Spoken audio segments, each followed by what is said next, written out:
ममता बनर्जी जैसे लोग एक तोड़ने की राजनीति करते हैं और उन अपीजमेंट की पॉलिटिक्स के द्वारा सत्ता में बने रहते हैं। उनको देश के बारे में कोई चिंता नहीं है। उनको पावर में रहने के लिए अगर बांग्लादेश हो, पाकिस्तान हो, किसी के साथ हाथ मिलाने की जरूरत पड़े तो ममता बनर्जी पीछे नहीं हटेगी। अगली बार उनकी सरकार, ममता जी की टीएमसी की सरकार कलकत्ता से जा रही है, पहले उसको बचा लें, फिर आगे की बातों पर आएंगे। तब जब वो आगे होगा तब देखा जाएगा। फिलहाल वो अपनी सरकार बचा लें। ममता जी ज़्यादा देर तक सत्ता में रहेगी तो पश्चिम बंगाल, पश्चिम बांग्लादेश बन जाएगी। संसद भवन में वक्फ बिल हुआ पास, तमाम राजनीतिक पार्टियों की आ रही है बौखलाहट सामने।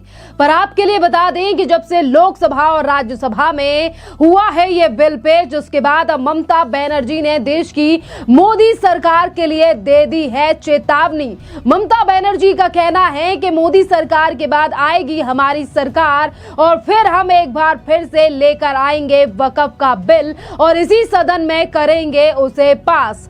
मुस्लिम तुष्टीकरण की राजनीति करने वाली ममता बनर्जी ने मोदी सरकार के लिए ये धमकी दी है और कहा है कि आज आपने बिल पेश किया है और पास किया है, जब हमारी सरकार बनेगी तो हम फिर एक बार इस कानून को, जो आपने बदलाव किए हैं वही का बदलावों को हम बदल देंगे, क्योंकि भारतीय जनता पार्टी इस विधेयक को लेकर आई है इसीलिए क्योंकि वो देश में फूट डालो राज करो पर विश्वास करती है। देखिए ममता बनर्जी का ये बयान, जिस पर अब भारतीय जनता पार्टी के नेताओं की भी प्रतिक्रिया सामने आ रही है और ये पहली बार नहीं है जब ममता बनर्जी ने किसी मुद्दे को लेकर, किसी कानून को लेकर प्रधानमंत्री नरेंद्र मोदी की सरकार को इस तरीके से चुनौती दी है। जिस समय पर देश में हुआ था सीएए लागू, तब भी ममता बनर्जी ने इसी तरीके से सरकार के लिए चेतावनी दी और सरकार पर इस तरीके के आरोप लगाए थे। देखिए यहाँ पर अगर पूरे विपक्ष की बात की जाए तो जब से ये कानून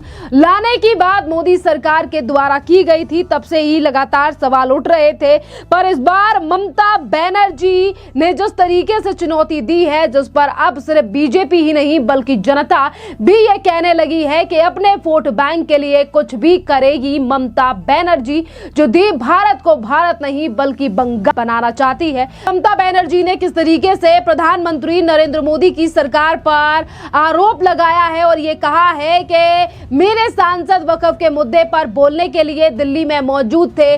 जुमला पार्टी ने एक तरीके से देश को एजेंडा दिया है, देश को बांटना चाह रहे हैं लोग और देश में फूट डालने का काम कर रहे हैं। और वहीं दूसरी तरफ भारतीय जनता पार्टी के नेता सुकांता मजूमदार ने ममता बनर्जी के इस बयान पर कड़क वार करते हुए ममता बनर्जी को आड़े हाथ लिया है और सुकांता मजूमदार ने कहा है कि ममता बनर्जी जैसे लोग ही देश तोड़ने का काम करते हैं। सुनिए सुकांता मजूमदार का ये बयान। ममता बनर्जी जैसे लोग भारत का तोड़ने का काम करती है और ऐसे वक्फ बिल के कारण बहुत जगहों में जो अभी प्रेजेंट था, जो चेंज हो गया, उस बिल के कारण भारत के विभिन्न जगहों में हिंदू और मुस्लिम के बीच में तकरार आ रहा है।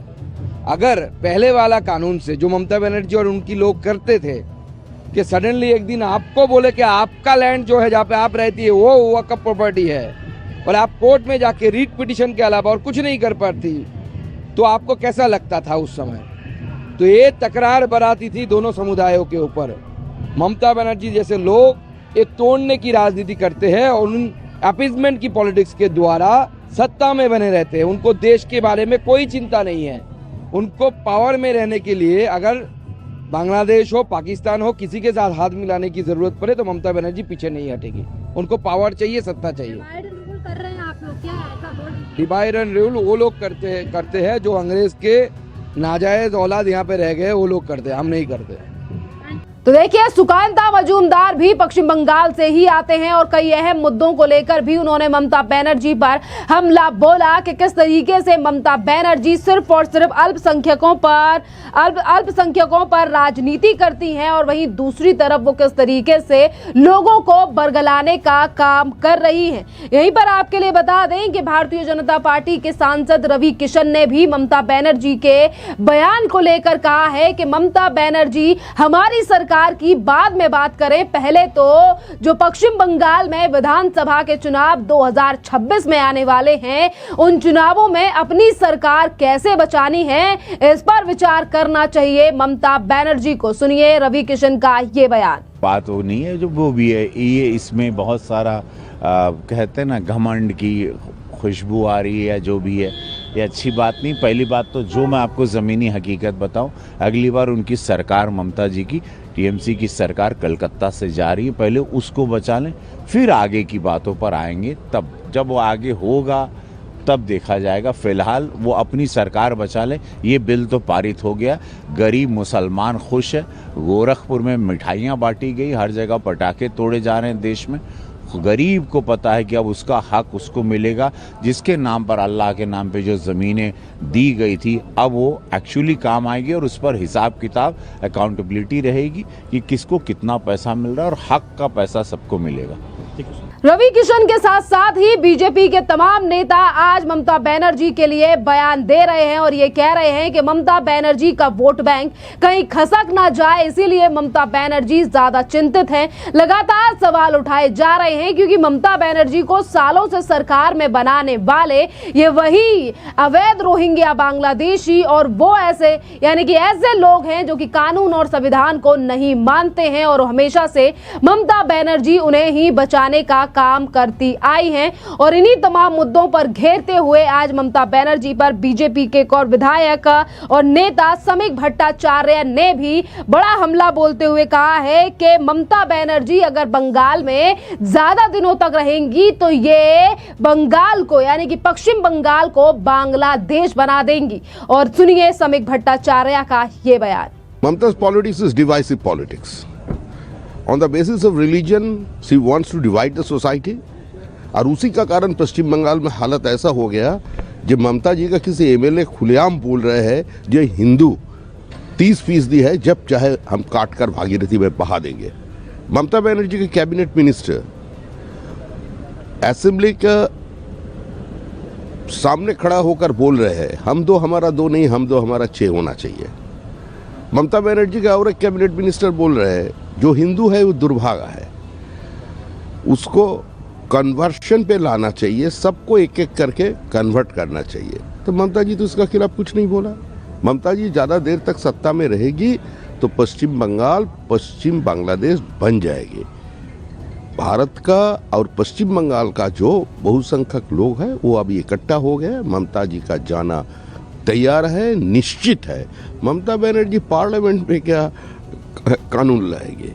ममता बनर्जी आज से 2 साल बाद और राजनीति करने का स्थिति में नहीं रहेंगे। देखिए ममता बनर्जी लगातार राजनीति कर रही हैं, पर दूसरी तरफ ममता बनर्जी की पोल पट्टी भी खुल रही है। जिस तरीके से ममता बनर्जी एक ही मुद्दे को लेकर प्रधानमंत्री सरकार पर हमलावर हैं। और देखिए यहीं पर अगर हम बात करें जगदम्बिका पाल की, जो कि जेपीसी के बीजेपी के वो सांसद भी हैं और इसी के साथ साथ जेपीसी ज्वाइंट पार्लियामेंट्री कमेटी जो बनाई गई थी वक्फ अधिनियम की समीक्षा करने के लिए, इसमें अध्यक्ष भी रहे जगदम्बिका पाल, उन्होंने ममता बनर्जी के बयान को लेकर ये कहा है कि कांग्रेस हो या टीएमसी हो, ये तमाम राजनीतिक पार्टियां तुष्टीकरण कर रही हैं। और रही बात यहां पर सरकार जाने की, तो पहले ही गृह मंत्री अमित शाह कह चुके हैं कि 20 साल तक हमारी सरकार कहीं भी जाने वाली नहीं है। तो कितने भी दिन में सपने देखने हैं वो देखता रहे विपक्ष। सीधा हमला बोल दिया गया है ममता बनर्जी के ऊपर और वहीं ममता बनर्जी की पूरी प्लानिंग पर फिर चुका है पानी, क्योंकि कहीं पर भी नहीं दिखाई दे रहा है कोई धरना प्रदर्शन। जिस तरीके से टीएमसी के तमाम विधायकों ने कहा था कि ये तो लोकतंत्र के लिए काला दिन है और देश का मुसलमान इसको स्वीकार नहीं करेगा। दोनों सदनों से बिल पास हो चुका है और अभी तक इस तरीके की कोई खबर नहीं आई है, क्योंकि व्यवस्था को बनाए रखा गया है। और पहले ही गृह मंत्री की तरफ से कहा गया है कि ये बिल मुसलमानों के तो फेवर में है पर विपक्ष के फेवर फेवर में नहीं है, क्योंकि इनकी राजनीति खत्म हो जाएगी और इसीलिए लगातार विपक्ष इस तरीके की बातें भी कर रहा है। खैर, आप भी अपनी राय हमें कमेंट कर जरूर बताइए। जिस तरीके से ममता बनर्जी केंद्र सरकार के लिए धमकी दे रहे हैं और जिस तरीके से भारतीय जनता पार्टी के सांसदों ने भी ममता बनर्जी के ऊपर पलटवार किया है, अपनी राय हमें अपने कमेंट कर जरूर बताइए। धन्यवाद।